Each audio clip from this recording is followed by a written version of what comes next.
Welcome in next class. तो आज देखेंगे हम लोग नेक्स्ट में सल्फर व सल्फर के यौगिक। तो सल्फर के अपर रूप को आप देख लेना कि क्रिस्टलीय और अक्रिस्टलीय अपर रूप में पाए जाते हैं। उसके बाद आज देखते हैं हम लोग कि सल्फर के यौगिक। तो सल्फर की यौगिक सल्फर डाइऑक्साइड। तो पहले बनाने का विधि को देखेंगे, दूसरा भौतिक गुण रासायनिक गुण को देखेंगे और उपयोगिता। तो सल्फर डाइऑक्साइड को बनाने के लिए ऐसे यानी गोल पेंदी वाला एक फ्लास्क लिया जाता है और उस गोल पेंदी वाले फ्लास्क में कॉपर और ये H2SO4 को मिला देते हैं। कॉपर चूना और H2SO4 को मिला दिया जाता है और गर्म करते हैं। तो H2SO4 को जैसे ही मिलाते हैं तो यह टूट जाता है आपका H2SO4 जो है। जैसे ही कॉपर और H2SO4 को मिलाकर गर्म करते हैं तो यह पहले H2O सल्फर डाइऑक्साइड और नवजात O में टूट जाता है। नवजात O में टूट जाता है और कॉपर जो है और एक H2SO4 से क्रिया कर यानी कॉपर जो और एक H2SO4 क्रिया कर यहाँ के H को हटा देता है और CuSO4 बना देता है। यानी CuSO4 बना लेता है और दोनों H को नवजात H के रूप में हटा देता है। नवजात H के रूप में हटा देता है। पहले H2SO4 टूटता है H2O प्लस SO2 प्लस यानी H2O plus SO2 plus O और उसके बाद जो है दूसरा में कॉपर जो फिर H2SO4 के साथ एक क्रिया करके CuSO4 प्लस 2H बन जाता है। अब इन दोनों को जोड़ते हैं। उसके बाद जो है ये नवजात H और नवजात O जो बनते हैं ये आपस में क्रिया कर जल में परिवर्तित हो जाते हैं, H2O में कन्वर्ट हो जाते हैं। अब इन तीनों समीकरण को जोड़ा जाता है आपका। तो ये 2H कैंसिल हो जाता है, O और O जो है कट जाता है। इसके बाद बनता है Cu प्लस 2H2SO4 हो जाता है। Cu प्लस 2H2SO4 हो जाता है। या बदलता है आपका CuSO4 प्लस SO2 और ये H2O ये 2H2O में कन्वर्ट हो जाते हैं। H2O जो है 2H2O में कन्वर्ट हो जाता है और इस प्रकार से आपका ये सल्फर डाइऑक्साइड गैस प्राप्त हो जाती है। यहाँ पे सल्फर डाइऑक्साइड गैस प्राप्त हो जाती है।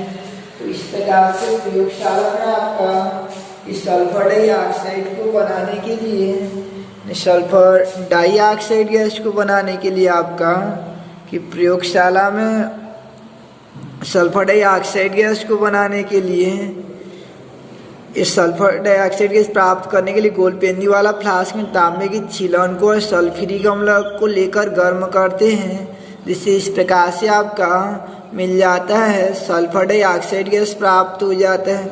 उसके बाद इसका भौतिक गुण में यह थोड़ा ठसका देने वाली यानी इसके स्मेल से थोड़ा दूर चली जाती है। इस प्रकार का गैस रहता है ठसका देने वाला और जल में विलय रहता है तथा कुछ अम्लीय स्वभाव का भी रहता है। उसके बाद जो है इसका भौतिक गुण के पश्चात रासायनिक गुण देखते हैं हम लोग। तो रासायनिक गुण में यह अपचयन अभिक्रिया को संपन्न करवाता है। सल्फर डाइऑक्साइड जो है आपका अपचयन अभिक्रिया को संपन्न करवाता है। तो अपचयन अभिक्रिया या सल्फर डाइऑक्साइड दो प्रकार से अपचयन अभिक्रिया देता है। सल्फर डाइऑक्साइड का अपचयन अभिक्रिया रासायनिक गुण में आपका अपचयन अभिक्रिया होता है। अपचयन अभिक्रिया तो अपचयन पहला होता है आपका अपचयन अभिक्रिया रासायनिक गुण के अंतर्गत ये पहला है अपचयन अभिक्रिया। ये अपचयन दो प्रकार का होता है आपका कि नवजात हाइड्रोजन द्वारा अपचयन अभिक्रिया नवजात, हाइड्रोजन द्वारा अपचयन अभिक्रिया हाइड्रोजन द्वारा, और दूसरा जो है नवजात ऑक्सीजन को लेकर अपचयन अभिक्रिया करवाते हैं, नवजात ऑक्सीजन लेकर, नवजात ऑक्सीजन लेकर अपचयन अभिक्रिया करवाते हैं। दो प्रकार से यह अपचयन अभिक्रिया करवाता है। पहले नवजात हाइड्रोजन द्वारा देखते हैं। तो ये सल्फर या ऑक्साइड गैस जो है यह नमी को सोख कर यानी जल को सोख कर H2SO4 में बदल जाता है, H2SO4 में बदल जाता है और H2SO4 में बदल जाता है तथा नवजात दो हाइड्रोजन मुक्त करता है, नवजात H देता है। तो इस प्रकार से जब नवजात H मुक्त हो जाता है तो यह नवजात H जो है वह अलग अलग अपचयन अभिक्रिया को संपन्न करवा देता है। जैसे धातु ऑक्साइड को धातु में अपचयन करवा देगा, जैसे सिल्वर का ऑक्साइड रहेगा, ऑक्सीकरण अभिक्रिया का जब उल्टा करता जाता है। ये नवजात H क्या करेगा, ये Ag2 से O को लेकर H2 के रूप में निकल जाता है और सिल्वर धातु के रूप में अपचयित हो जाता है। इस प्रकार से नवजात हाइड्रोजन द्वारा अपचयन अभिक्रिया करवाते हैं। इनको जोड़ेंगे तो ये Ag2 प्लस SO2, अब ये H2 जो है दोनों साइड है आपका, H2 दोनों साइड रहता है। ये H2 जो है एक तो इधर भी है और एक तो इधर भी है, तो इधर दो टू है तो कट कर एक टू बच जाएगा, एक टू कटेगा तो H2 टेंस टू इधर हो जाता है आपका H2SO4 प्लस 2 Ag हो जाता है, H2SO4 प्लस 2 Ag हो जाता है। तो इस प्रकार से नवजात H देकर अपचयन अभिक्रिया को संपन्न करवाता है। नवजात हाइड्रोजन देकर यह अपचयन अभिक्रिया को संपन्न करवाता है। जैसे ये था आपका पहला जो है Ag2O का Ag में अपचयन हो जाता है। ऐसे जो है आपका इसको बनाना कि अधातुओं का उनके हाइड्राइड में अपचयन हो जाता है। जैसे H2 का Hi में ऊपर वाला सेम रहेगा, SO2 plus 2H2 H2SO4 plus 2H। फिर सल्फर का H2S में अपचयन अभिक्रिया हो जाएगा, यानी सल्फर का H2S में ऊपर वाला सेम रहेगा, नीचे में S प्लस 2H H2S हो जाता है। ऐसे अस का ई का अस में अपचयन हो जाता है, यानी अधिक ऑक्सीकरण वाला के कम में, जैसे FeCl3 का FeCl2 में अपचयन हो जाता है। तो इनको ट्राई किए रहना आप लोग। उसके बाद दूसरा प्रकार का अपचयन अभिक्रिया को देखते हैं हम लोग, नवजात ऑक्सीजन को लेकर अपचयन अभिक्रिया कैसे करता है।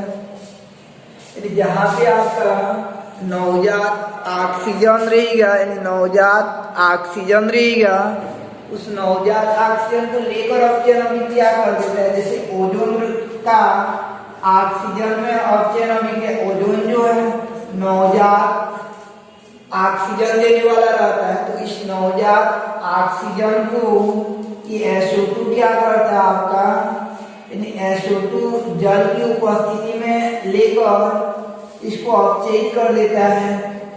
SO2 जो है H2SO4 में कन्वर्ट हो जाता है और इस प्रकार से इनको जोड़ेंगे तो ये कट जाएगा आपका।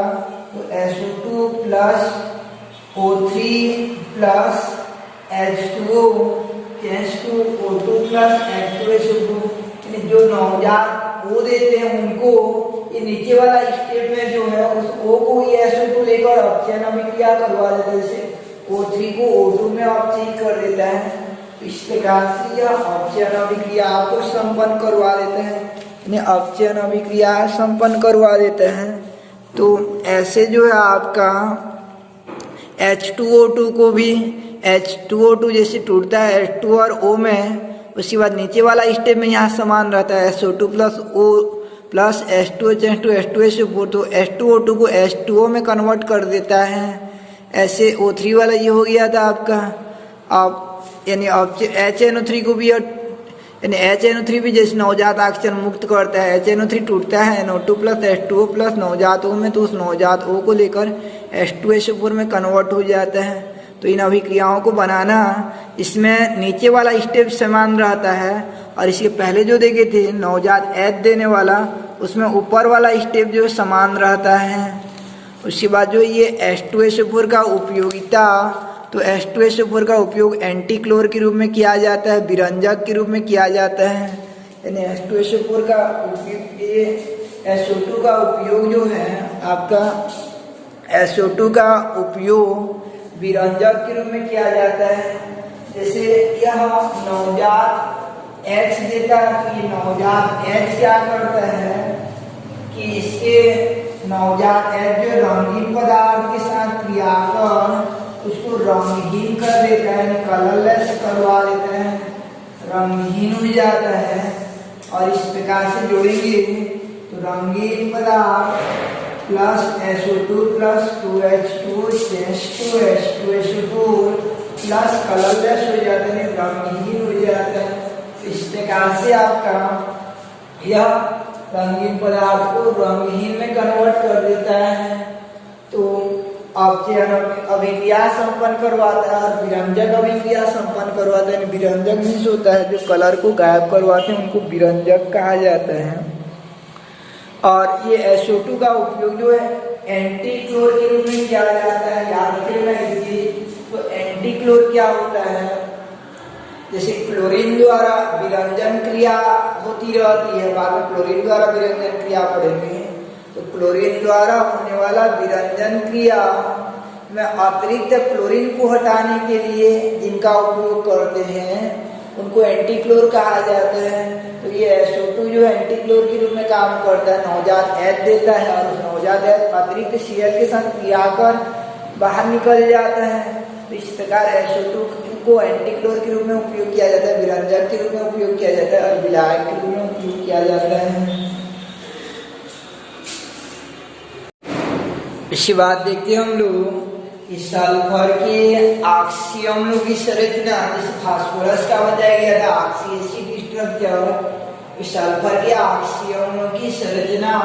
तो पहला होता है आपका आर्थो, यानी अर्थ साइड होता है और दूसरा जो है ईक साइड होता है। तो अर्थ साइड आर्थो सल्फ्यूरस अम्ल, सल्फ्यूरस अम्ल, और इधर रहता है आपका आर्थो सल्फ्यूरिक अम्ल, आर्थो सल्फ्यूरिक अम्ल। दो प्रकार का अम्ल रहता है, आर्थो सल्फ्यूरस अम्ल और आर्थो सल्फ्यूरिक अम्ल। इनका सूत्र होता है, मूल अम्ल का जो सूत्र रहता है, तो सल्फ्यूरस अम्ल का H2CO3 और सल्फ्यूरिक अम्ल का H2SO4। ऑक्सीकरण निकालेंगे तो धन 6 और इधर आता है आपका धन 4 आता है। उसके बाद जो है ऑक्सीकरण निकालेंगे तो संरचना बनाएंगे, तो केंद्रीय परमाणु सल्फर हो जाता है और उसके बाद हमको इसमें 6 इलेक्ट्रॉन होते हैं। जैसे आपका फास्फोरस में 5 होता था, तो पहला काम क्या रहता है, डबल बॉन्ड O बनाया जाता है, नियम सेम रहता है जैसे आपका फास्फोरस में रहता है। अंतर इतना रहते हैं 6 इलेक्ट्रॉन होता है और वहाँ 5 होता है। सल्फर के अंतिम में 6 इलेक्ट्रॉन होता है, 16वां समूह है वो के। उसके बाद OH बनाया जाता है, तो OH कितना बनेगा, 2 बनता है, मैक्सिमम OH बनाया जाता है। उसके बाद जोड़ने के लिए और कुछ नहीं बचा है, 3 O 2 H निकल चुके हैं और 1 S। इसको एकाकी इलेक्ट्रॉन में छोड़ दिया जाता है। उसके बाद बेसिसिटी हो जाता है आपका क्षारीयता, क्षारीयता में हो जाता है 2 OH दिख रहा है, तो क्षारीयता जो 2 हो जाता है। ऐसे सल्फ्यूरिक अम्ल का हो जाएगा आपका, यानी पहले डबल बॉन्ड O बनाएंगे 2 इलेक्ट्रॉन के साथ, फिर जो है आपका 2 OH बनाया जाता है और लास्ट में फिर 1 O बनता है, तो फिर डबल बॉन्ड O बनाया जाता है। क्षारीयता वही 2 आएगा आपका, क्षारीयता 2 आ जाएगा। सीमा बन यहाँ 3 पाई बॉन्ड A और संकरण वही sp3 हो जाता है। यहाँ सीमा 1 1 2 3 4 और पाई बॉन्ड 2 और संकरण वही 3 आ जाता है। क्षारीयता में बेसिसिटी में वही आपका 2 हो जाता है। इस प्रकार सल्फर का पहला हो जाता है ऑर्थोसल्फ्यूरस अम्ल और ऑर्थोसल्फ्यूरिक अम्ल, यानी ऑक्सी अम्लों की संरचना में सल्फ्यूरस अम्ल और सल्फ्यूरिक अम्ल।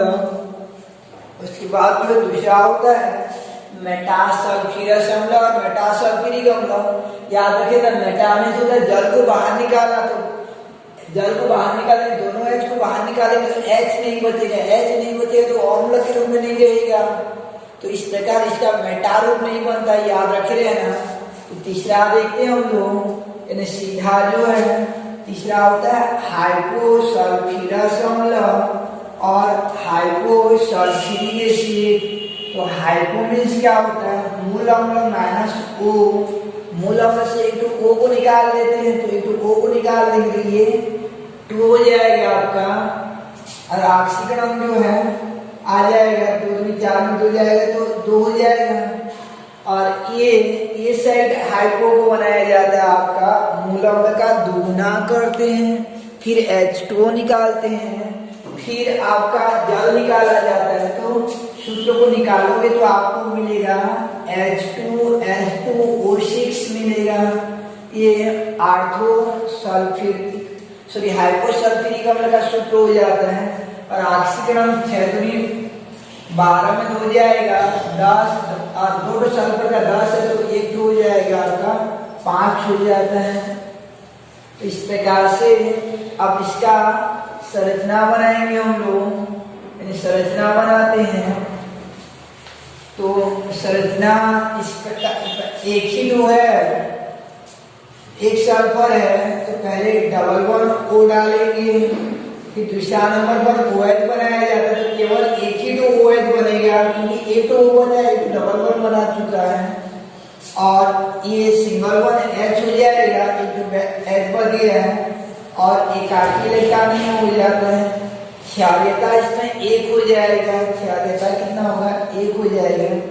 इसमें 2 सल्फर है आपका, तो दोनों में डबल बॉन्ड O डालेंगे, दोनों में डबल बॉन्ड O डालेंगे। फिर उसके बाद जो है बराबर मात्रा में OH बनाया जाए तो 2 OH बनाएंगे, एक OH को इधर डालते हैं और दूसरा वाला OH को इधर डाला जाता है। अब जोड़ने के लिए क्या बचा है, और 2 O बचा है, तो इधर डबल बॉन्ड O डाल देते हैं, इधर डबल बॉन्ड O डाल देते हैं, दोनों में बराबर काम किया जाता है। और जोड़ने के लिए कुछ नहीं बचा तो आपस में जोड़ देते हैं। सिग्मा 1 यहाँ 1 2 3, पाई 1 1, यहाँ सिग्मा 1 1 2 3 4 5 6 7, यानी एक में 4 4 टू, और पाई 1 इस प्रकार से हो जाएगा आपका। और इसमें भी एक सल्फर पर संकरण निकालेंगे तो sp3 आता है, इसमें भी आपका sp3 आएगा। तो ये हो जाता है आपका हाइपोरो। तो फास्फोरस वाला में आपको अच्छे से डिक्लेयर किया गया है, एक्सप्लेन किया गया है, वहां पे देखना और उसके अनुरूप इसको बनाना है। इसके बाद होता है हाइपो के बाद भी आपका पायरो होता है। तो पायरो मीन्स होता है आपका कि मूल अम्ल का दुगुना से एक तो जल को बाहर निकाल देंगे, मूल अम्ल का दुगुना से अगर जल को निकाल देंगे तो पायरो बन जाता है। मूल अम्ल का अगर डबल कर देते हैं और वहां से जल एक तो बाहर निकालते तो उसको पायरो कहा जाता है। तो पायरोसल्फ्यूरस अम्ल का सूत्र निकालोगे तो आपको मिलेगा H2SO5 हो जाएगा, ऑक्सीकरण हो जाएगा 4, और इधर हो जाएगा आपका H2SO7 मिलता है। इसको पायरोसल्फ्यूरिक अम्ल कहा जाता है। याद रखिएगा ना, ये पायरोसल्फ्यूरिक अम्ल को एक सधुम सल्फ्यूरिक अम्ल भी कहते हैं। इसका ऑक्सीकरण आएगा आपका 7 में 4 में 2 जाएगा, तो 12 12 का आधा 6 हो जाएगा। अब संरचना बनाएंगे तो 2 सल्फर लेंगे, दोनों में पहले डबल बॉन्ड उड़ा लेंगे, फिर OH 2 बनाते हैं और दोनों में एक एक डालते हैं। अब जोड़ने के लिए एक ही बचा है और इनके पास 3 इलेक्ट्रॉन बचे हैं, तो एक ही ऑक्सीजन है, तो एक तो किसी एक में नहीं डाल पाते, दोनों के बीच डाल देते हैं। और जोड़ने के लिए कुछ नहीं है तो एकाकी इलेक्ट्रॉन में छूट जाएगा आपका ये सिग्मा 1 ये पाई 1 ये सिग्मा ये सिग्मा ये सिग्मा पाई सिग्मा 1 हो जाता है। और एक सल्फर पर sp3 संकरण ही होता है। ऐसे इसका संरचना बनाएंगे हम लोग। तो पहले डबल बॉन्ड इसमें डबल बॉन्ड को बनाते हैं, फिर OH दो बनाते हैं, इन दोनों में एक एक तो बनेगा आपका। फिर उसके बाद जो है आपका यानी और ऑक्सीजन बहुत है तो इसमें डबल बॉन्ड दोनों में डाल देते हैं एक दो, और सातवां ऑक्सीजन को दोनों के बीच डाल देते हैं। तो इस प्रकार से ये पैरो सल्फ्यूरिक अम्ल का स्ट्रक्चर हो जाता है। ये सिग्मा बॉन्ड रहता है, ये पाई ये sigma pi sigma sigma pi bond sigma bond pi bond और सिग्मा बॉन्ड हो जाता है। वही sp3 संकरण होता है। उसके बाद पराक्सो का देखते हैं। तो पराक्सो जो अस साइड नहीं बनता है, केवल एक साइड बनता है। तो ये अस साइड खाली जाता है, एक साइड बनता है। और याद रखना सल्फ्यूरिक अम्ल का दो पराक्सो रहता है।